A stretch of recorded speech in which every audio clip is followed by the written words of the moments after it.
I'm Dr. Kevin Slavin, S-L-A-V-I-N, and I'm here with my partner, Bill Koumas, K-O-U-M-A-S.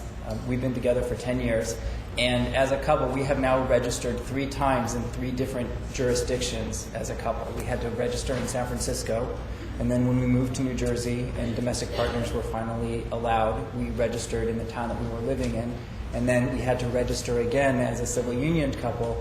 And I'm assuming that we are going to have to register again as a married couple when that does finally happen. But we're here actually to talk about the more practical stuff, and he is actually going to keep me honest to make sure I don't forget anything. But one of the things that we've discovered is that when we re-registered as a couple and went through a civil union ceremony, it did not change anything that was happening with my employer. So I'm fortunate to work for a company that still has a full pension plan, and I'm fully vested in that plan, and yet I cannot name him as a beneficiary on my pension if I die first, because he is not my spouse, and we're not recognized as a legal couple.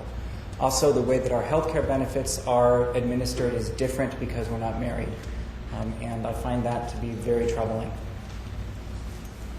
I'm going to fill in that. Also, I handle, as in many marriages or relationships, I handle all the finances in our house. He's too busy helping patients. So I can tell you recently we took a trip to Europe. I called the credit card company. I said, I just charged this trip. I want to make sure we're both covered for any delays, any kind of death if the plane should go down. Who's going to get the insurance money? So I said, we're civilly union in the state of New Jersey. Of course, person on the other end, what's that? I said, well, it's supposed to be the same as marriage. Are you married? No, I'm not. She said, I'm going to have to call you back. I got to check with my supervisor. I can't give you any answers. 3 days goes by, I do get a phone call back from a supervisor. Said, we went to corporate with it all the way up to the top.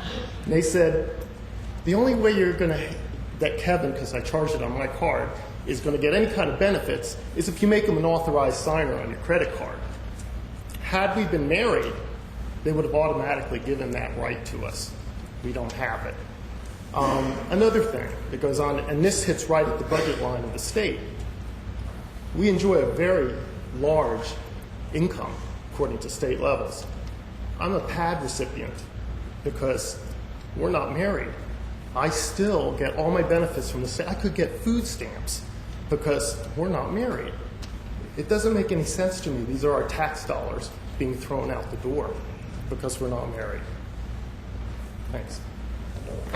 I actually just would like to sort of point out that the documentation that we have to supply to people who are not familiar with the New Jersey state law extends above and beyond the recent trip that we took. It extends to just about everything that we have to do financially, that some of it even occurring within the state where we have to provide documentation that we are recognized as a couple in the state of New Jersey.